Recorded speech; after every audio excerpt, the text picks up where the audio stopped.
Welcome to the Win Streaks preview and prediction of all 32 NFL teams for the upcoming 2017 season.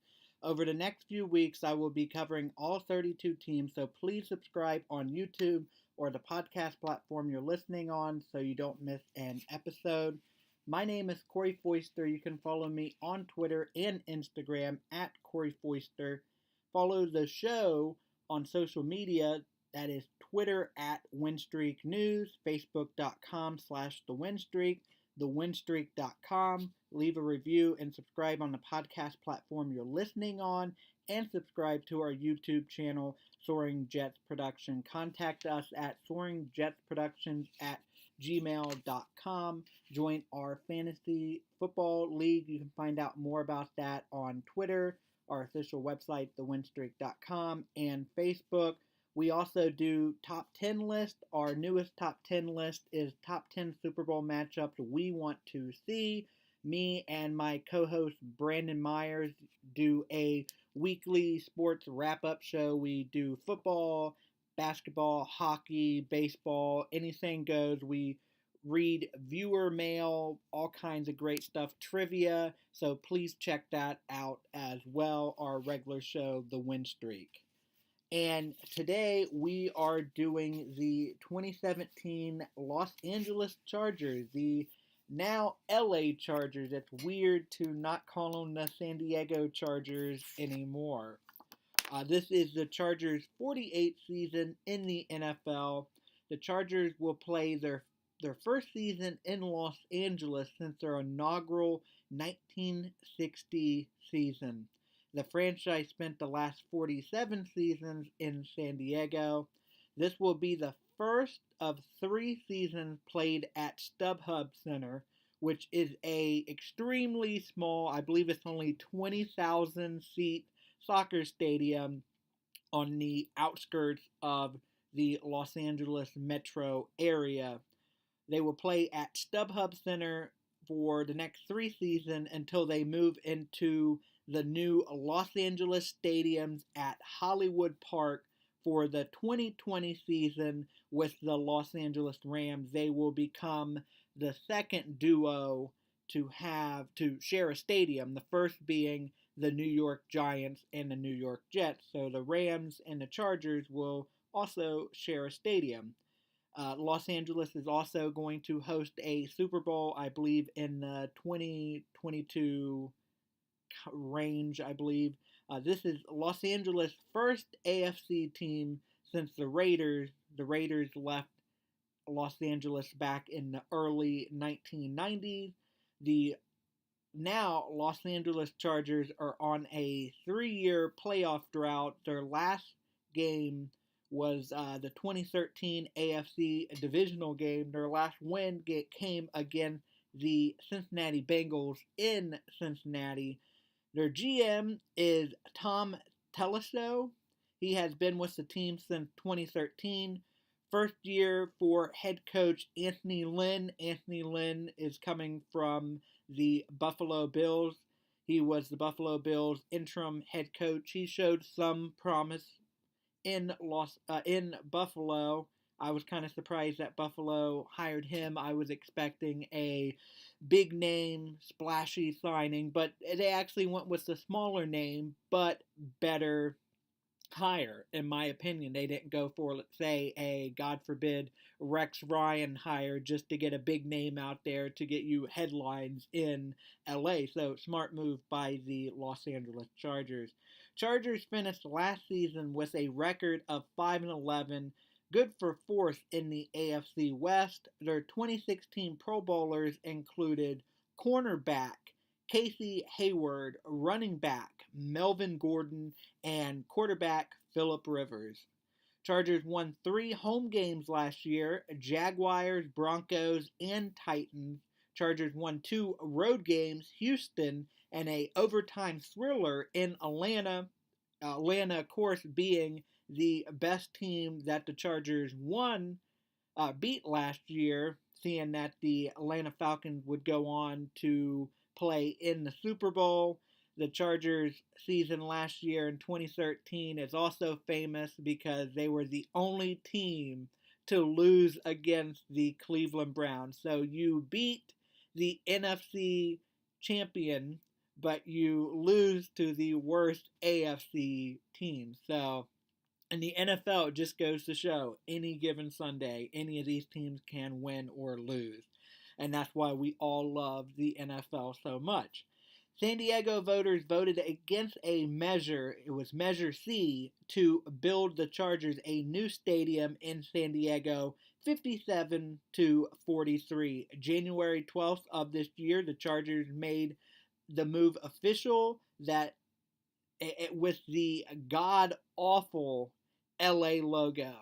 I don't know if anybody was living under a rock back in January, go back and look at the original logo of the LA Chargers. It was awful. It looked like they basically stole the Tampa Bay Lightning and the Los Angeles Dodgers logo. Like they had both of these logos had a love child, and it was just hideous. And that was the LA Chargers logo. But they went back to the San Diego Lightning Bolt logo, and which I think is fine. A little bit not creative, but it works.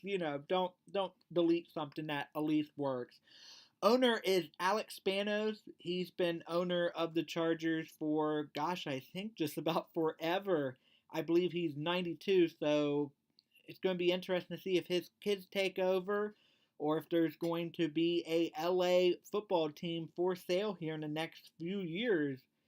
Definitely the franchise is worth a lot more now that it's in Los Angeles, but the Chargers are, when they were in San Diego, ranked 21st most valuable team in the NFL according to Forbes. 21st in San Diego. I imagine that's definitely going to go up now that they are in Los Angeles, especially when they move into their new stadium in 2020. Chargers' last division championship was in 2009. The Chargers have made 18 playoff appearances. They made the playoff every year from 2006 to 2009. Chargers won the AFC Championship in 1994. They lost the Super Bowl to Steve Young's 49ers. This is the famous Super Bowl where Steve Young finally was able to get that monkey off his back, that monkey being Joe Montana, and those 4 rings that Montana had won, and people were questioning, well, is Steve Young ever going to get out of the shadow of Joe Montana? And indeed he did. Sadly, the Chargers did not benefit from Steve Young getting that monkey off his back. Chargers won the 1963 AFL championship game against the Boston Patriots. So, while the Chargers do not have a Super Bowl title, they do have a AFL championship title against the Boston Patriots.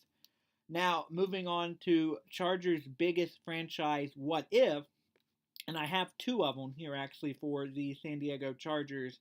The Chargers, what happened if the Chargers would have hosted the 1981 AFC Championship game against the Bengals? Chargers had a regular season record of 10-6. The Cincinnati Bengals had a record of 12-4.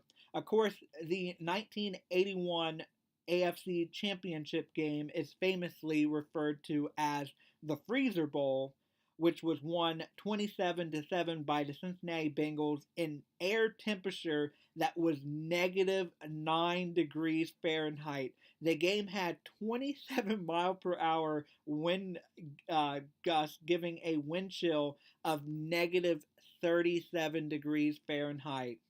Dan Fouts, the all-time best quarterback, I would say even better than Phillip Rivers. He would have possibly could have won that game against the Cincinnati Bengals. He would have definitely played a lot better if that game would have been played in sunny San Diego over just hellish winter hell that is Cincinnati with that cold air blowing off the Ohio River. And it would have been interesting because the Chargers would have went up against Joe Montana's 49ers. The Chargers would have had 2 chances to beat the San Francisco 49ers. And who knows if they would have won that Super Bowl or at least made 2 Super Bowl appearances, maybe the Chargers would still be in San Diego instead of Los Angeles. One Super Bowl title can totally change a franchise. Look at the Patriots.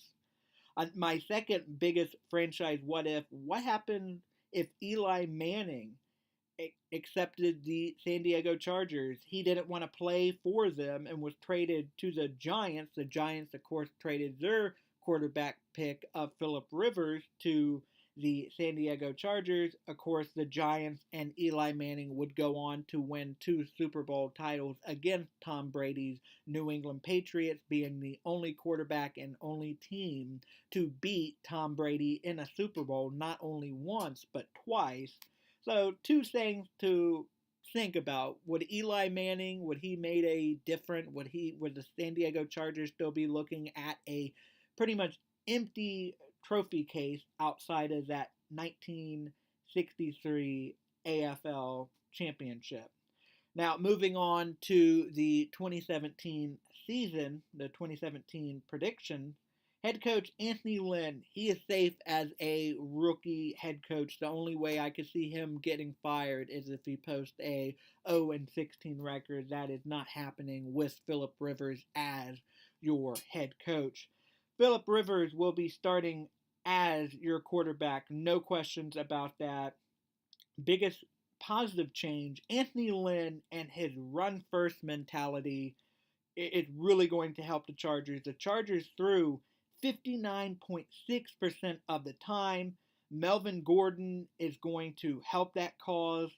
Also, because the Chargers they only ran the ball, well, about 50%, 50.4%, or 40.4% of the time. So, with Anthony Lynn being his run first mentality, it's definitely going to help the Chargers and help Philip Rivers, delete some of those interceptions, get those interceptions down. Drafting wide receiver Mike Williams, I like the pick, but now it just came out as I'm recording this. He might have to have surgery on his back. He could possibly be out for the entire season. That's not good. But I like the pick. Hopefully he doesn't have to have surgery. If he does have to have surgery, that's a setback. Biggest negative change, Chargers moving to Los Angeles. I can't really say anything negative about the roster movements. How will the team handle the distraction that is Los Angeles? Now have to battle the Rams for attention. I kind of feel like they're wasting Philip Rivers' talent also. Plus, they are going to play in the smallest stadium in the NFL. So it's going to be interesting to see how the San Diego players transfer over into life in Los Angeles, because Los Angeles and San Diego, yeah, they're under 2 hours apart from each other, and they're both in Southern California, but they're 2 totally different worlds. And it's going to be interesting to see the distraction. I think it kind of hurt the Rams when they first moved there, just to have this big spotlight going from St. Louis, where nobody outside of St. Louis really cared about the Rams, to now having this mega spotlight right on you. It takes time to get used to. Now, the San Diego Chargers could be a surprise team. ESPN had an article predicting that they would win the AFC West. I think that is crazy, but they have shown some promise. They really have. I personally think that the Oakland Raiders are just too good to lose that division to the Raiders. I say the Kansas City Chiefs are also going to give you a headache. So I just don't see the Chargers jumping over the Chiefs, or especially the Raiders. And also you have the Broncos, but they could potentially be a surprise team. They've showed some promise. Joey Bosa and Melvin Gordon are both rising stars. First round pick Mike Williams is another target for Philip Rivers if he can get on the field his rookie season.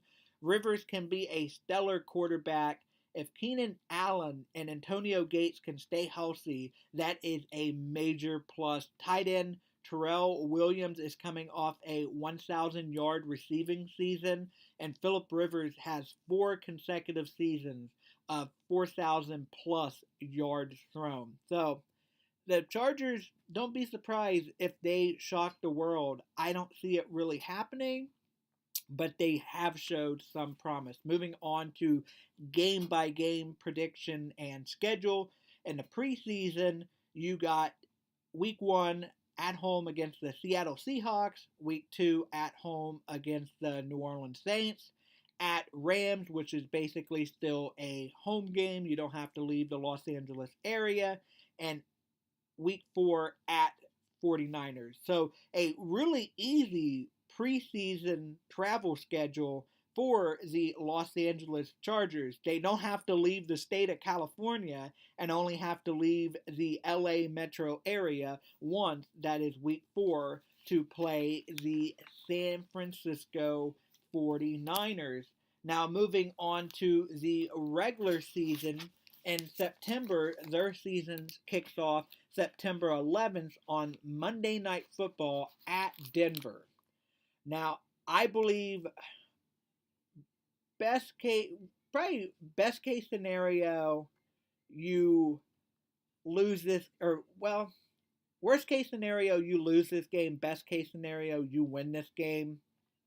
September 17th, home against the Dolphins. Worst case scenario, you lose this game. Best case scenario, I can actually see the Chargers winning against the Miami Dolphins. September 24th, you got home against the Chiefs.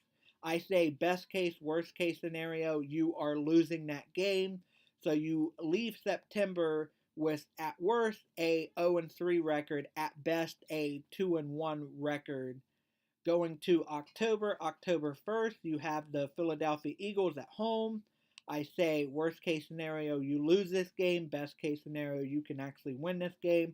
October 8th at New York Giants. I say best, worst case scenario, you are losing to the New York Giants on the East Coast. October 15th at Oakland. Best, worst case scenario, I say you're also losing this game as well. Home against the Denver Broncos, I think they can beat the Denver Broncos. October 29th at Patriots. Best, worst case scenario, I say you are not winning this game as well. Then you go onto your bye. So going into your bye and going into November, worst case scenario, I can see the Los Angeles Chargers being 1-7. Best case scenario, I can see the Los Angeles Chargers being 4-4. November, you have, because of the bye, you have only 3 games at Jacksonville Jaguars. Best, worst case scenario, I see the Los Angeles Chargers beating the Jaguars. It would be a major upset, which could happen. You know, a West Coast team traveling to the East Coast, they could possibly lose this game. But the if the Chargers have any hope of possibly making any noise in the AFC West, you have to beat teams like the Jacksonville Jaguars. November 19th, at home against the Buffalo Bills. I say that's a win because your head coach knows the ins and outs of the Buffalo Bills. So best case, worst case scenario, you are beating the Buffalo Bills. November 23rd at Dallas, you are losing against the Cowboys. I do not see how you beat the Dallas Cowboys. And I'm low on the Dallas Cowboys this year. I think that Dak or Elliott or both of them is going to have a sophomore slump. So moving into December, worst case scenario, you have a record of 3-7. Best case scenario, you have a record of 6-5. So December 3rd, you host the Cleveland Browns in Los Angeles, and you have to get revenge for losing against a crappy Browns team. Best case, worst case scenario, I see you beating the Browns because you almost beat them. You lost by a field goal last year in Cleveland. I say the Browns going out to Los Angeles probably have no chance. So I'm giving you that win. December 10th, home against the Redskins. Best case scenario, I see you losing that game. Or best case scenario, I see you winning that game. Worst case scenario, you lose this game. at Kansas City Chiefs. I see either way you lose this game. Worst case scenario for the game before Christmas, December 24th at New York. Worst case scenario, you lose this game. Best case scenario, you win this game. This could be a trap game. You should be able to beat the New York Jets. If the Jets were traveling to Los Angeles, this would be a lock. But I question the Chargers going to New York. It being extremely cold out there. I have my doubts about that. And the Jets just seem to have a knack for winning pointless games against hard opponents so they can knock themselves out because the Jets are trying to get the first overall pick. So I can just see the Jets beating the Chargers and celebrating a meaningless win and knocking themselves out of getting possibly Sam Darnold in the NFL draft. The final game is home against the Oakland Raiders. I actually see you beating the Oakland Raiders because I see the Raiders resting their starters because they probably have nothing to play for. They probably have already locked up a first round bye or unless they're competing right with the Patriots, but I don't think the Raiders and the Patriots are going to be playing against each other, seeing who's getting the first seed in the AFC West playoff. So you have two primetime games, week 1 at Broncos on ESPN and week 15 at Kansas City on NFL Network. Kind of surprising that the Chargers don't have a primetime game at home, but like I said, StubHub Center, and it's extremely, extremely small NFL stadium. It's probably not well fit for ESPN or any of these big broadcasters broadcasting these games across the globe. It's probably a little bit embarrassing, especially if nobody shows up and it looks like a empty small stadium. So that's probably why. Plus, the Chargers are not supposed to be really good this year. Best case scenario for the San Diego Chargers, I see them going 10-6. Worst case scenario, I see them going 5-11. My final prediction, and this is pretty bold, I'd say. My final prediction is that the Los Angeles Chargers will go 7-9, and I want to apologize if I've called on the San Diego Chargers. I think I've let that slip a few times. It's going to take a while for me to get used to calling the Chargers the LA Chargers. So I say the LA Chargers, not the San Diego Chargers, will go 7-9 when it's all said and done. Not good enough, in my opinion, to get a wild card in the AFC, but they can make it possibly interesting. They can play spoiler to the Raiders, to the Chiefs, possibly to the Redskins over in the NFC. So things could possibly get interesting, but follow the show on social media. That is on Twitter at Winstreak News, Facebook.com/TheWinstreak, TheWinstreak.com. Leave a review and subscribe on the podcast platform you're listening on. Subscribe to our YouTube channel, Soaring Jets Production. Contact us at SoaringJetsProductions@gmail.com. Join our fantasy league. You can find out more information on our Facebook and official website. Check out our top 10 list. We did top 10 Super Bowl matchups we want to see. Check out the past episodes I have done. I have the Cleveland Browns preview up and the New York Jets preview. The next preview I'm probably doing is the Jacksonville Jaguars. So please check it out. Please check out our regular weekly show with me and my co-host Brandon. We have a lot of fun things in store for the upcoming NFL season, but this was the Los Angeles Chargers 2017 preview and prediction. Until next time, keep winning, everybody.